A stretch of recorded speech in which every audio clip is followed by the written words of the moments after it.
mga paps, good morning. Welcome back to my channel, Rich Adventure Vlog. Kung bago ka sa channel ko, please like and share, and then paki-subscribe na rin, and then paki-pindot na rin ng all notification bell para magiging updated ka sa lahat ng mga incoming videos ko. Thank you mga paps. Eto, nagsusulo tayo ngayon kung saan pupunta tayo sa Tanay, Rizal. Kung saan maghahanap tayo ng camping site na pwede tayo makapag-car camping. Tara mga paps, samahan nyo po ako kung saan tayo makapaghanap ng car camping site na pwede tayong mag-check-in na walang reservation. Kaya thank you. Ito, 12:30 tayo ngayon dito from Valenzuela sa Chateau. May 18, 2024. Biglaan lang to kung saan ko naisipan na mag-car camping, kasi kung saan wala naman tayong ginagawa sa ngayon. Kaya tara, hindi ko alam kung saan tayo makapag-car camping nito ngayon. Kaya tara mga paps, samahan niyo ako dahil nag-iisa tayo sa ngayon. Thank you. Kung saan tayo, hindi ko alam kung saan tayo mapapadpad ngayon nitong araw na to. Okay, thank you.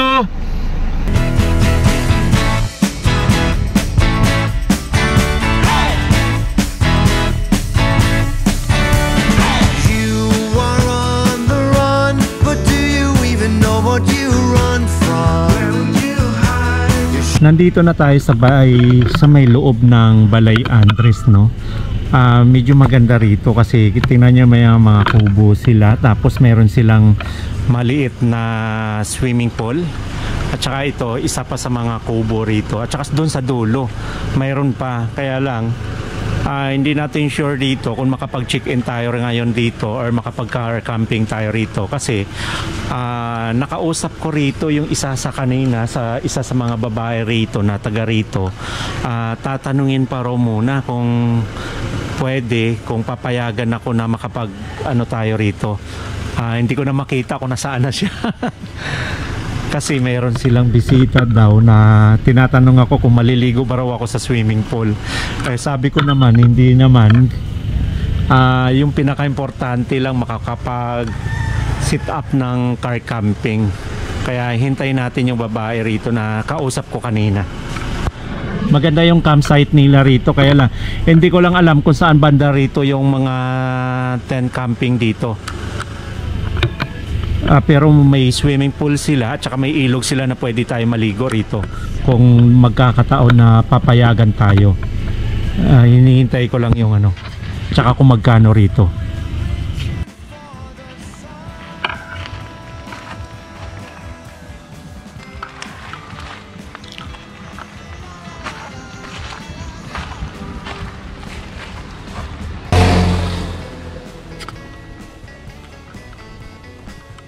Yan na si ate.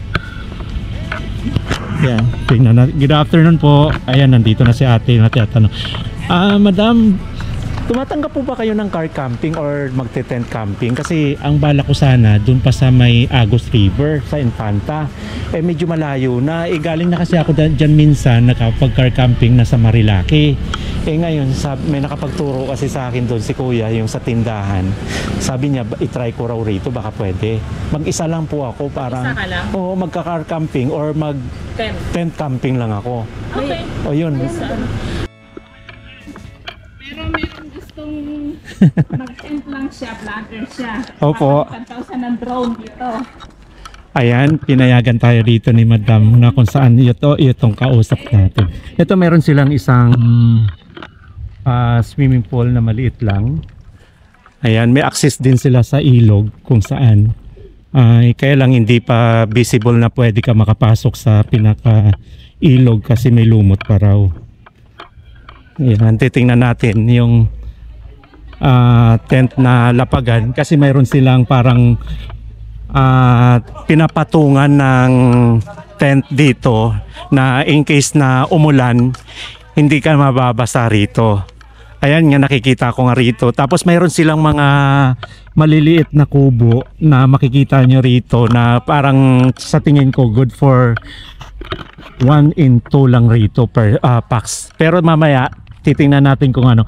Ang ganda ng site nila rito, kaya lang medyo bago pa rito, kaya hindi pa siya ganong kano. Ayan, nakikita natin.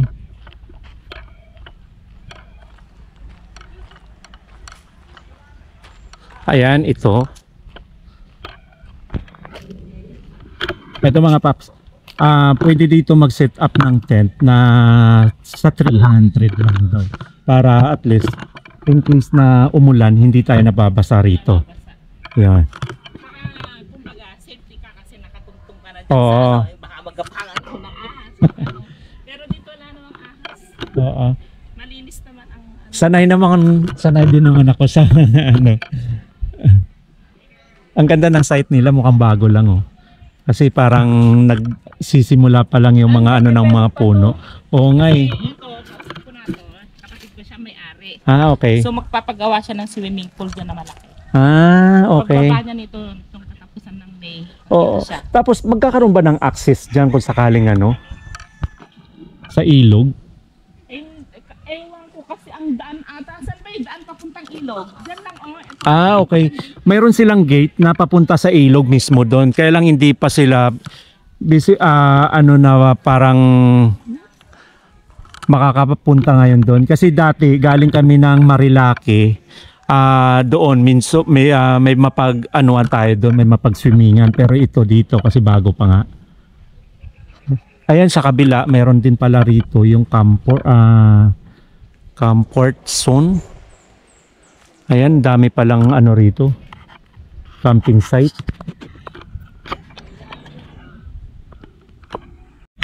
Mga paps, ito.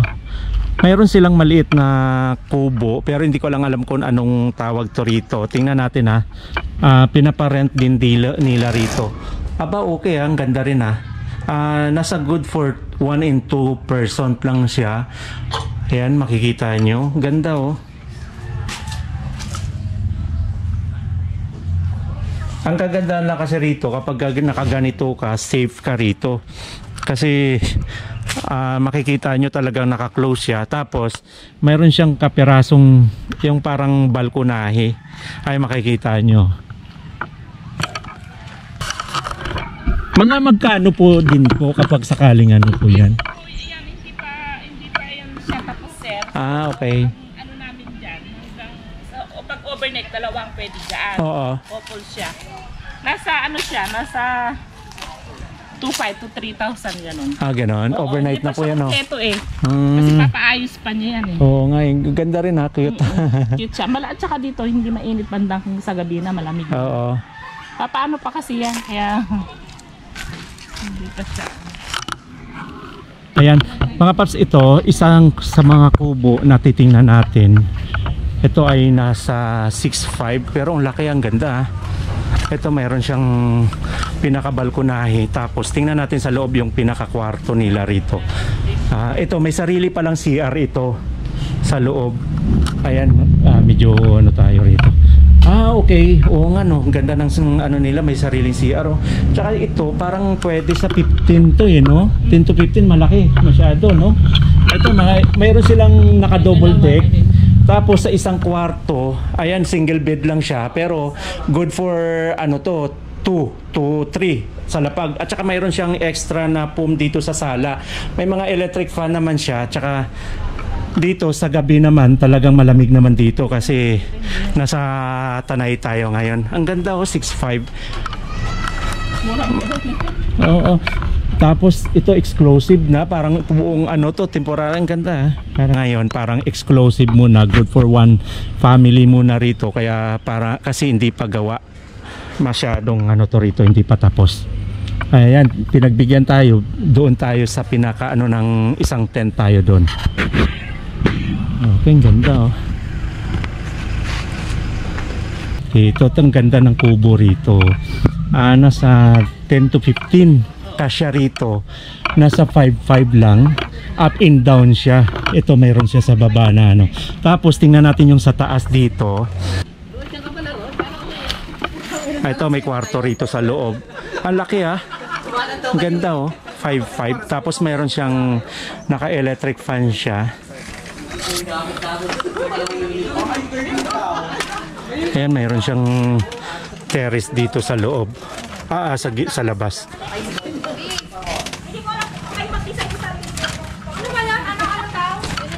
Ayan.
Yun.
Okay mga paps, ito katatapos lang natin magluto ng ulam natin, yung liempo. Inihaw natin sa ito, dala nating kawali. Kaya tara, hanggat maaga bago umulan kasi medyo malakas ang kulob dito. Kaya bago umulan, tara kain muna tayo. Anytime na umulan, tapos na tayo kumain. Okay, thank you. Tama, nagsaing na tayo kaya ito, hahaha, dami ko na saing.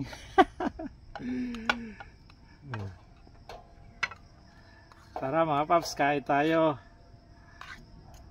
Ang dami, pang dalawahan, pang tatluhan, ito ang dami oh. Okay. Hahaha.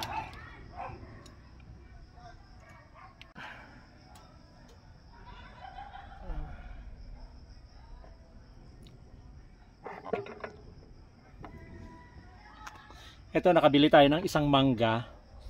Kaya para may pang ano naman tayo sa pagkatapos nating kumain. Okay. Nagsusulo tayo ngayon.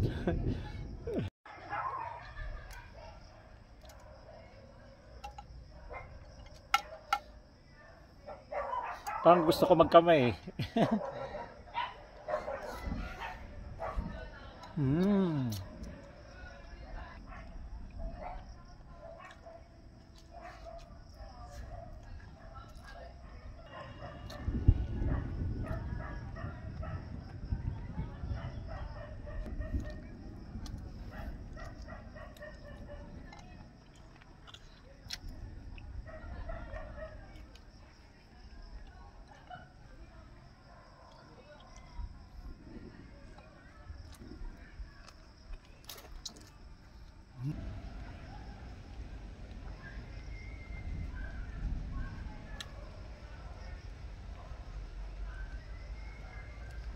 Paps, ito katatapos lang natin kumain at saka ito, nandito na tayo sa loob ng tent kasi umaambon na.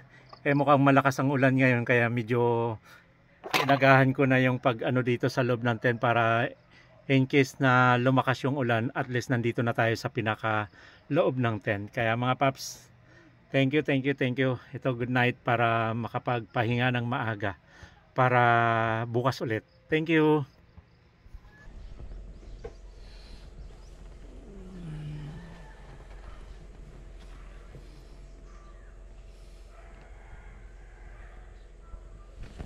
Good morning.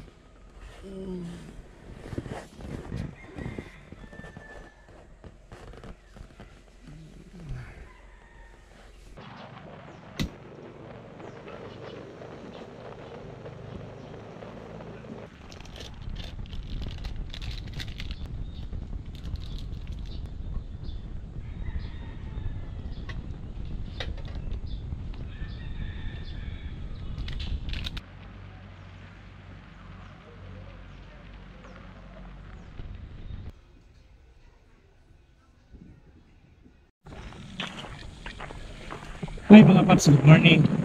Welcome back to my channel, Rich Adventure Vlog. Ito, kagigising na natin, tapos ginawa ko, nagkape na muna tayo, tapos nagligpit na rin ako ng mga gamit ko para maaga tayo makapag-exit dito. Ngayon, bago tayo umalis, ipapakita ko lang pala sa inyo, maganda yung site na to kasi bago pa.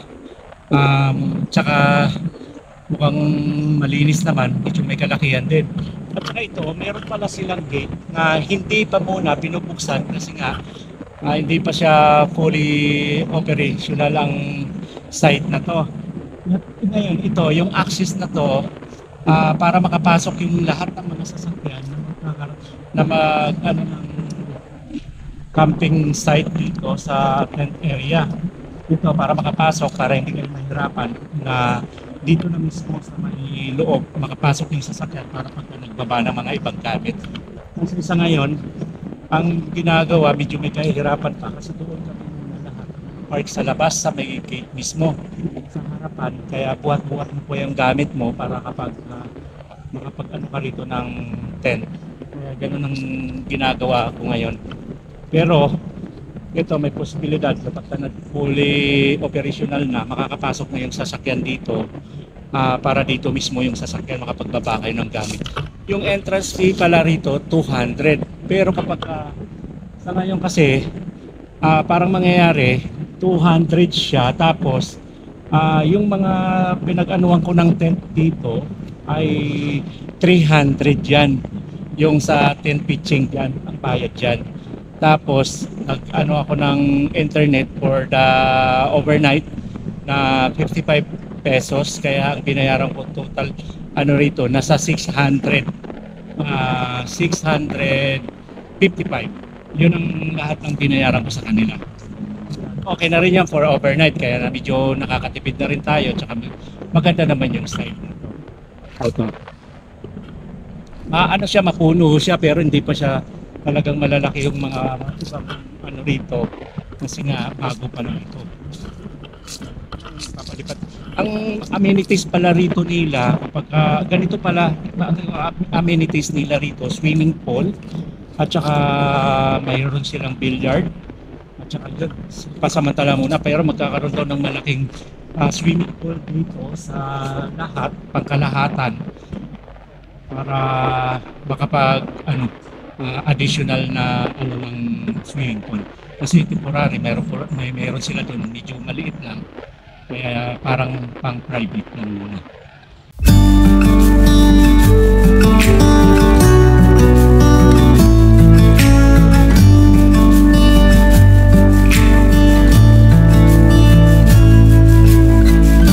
You're like a river in the dark. Steer me right, you lit the spark, and I can feel you tearing down every wall. Come one, come all.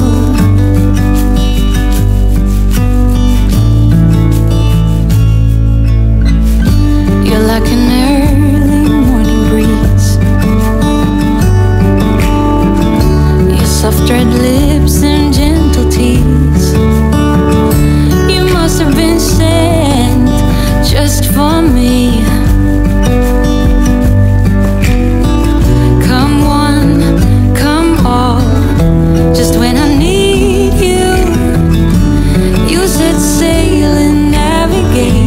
when I need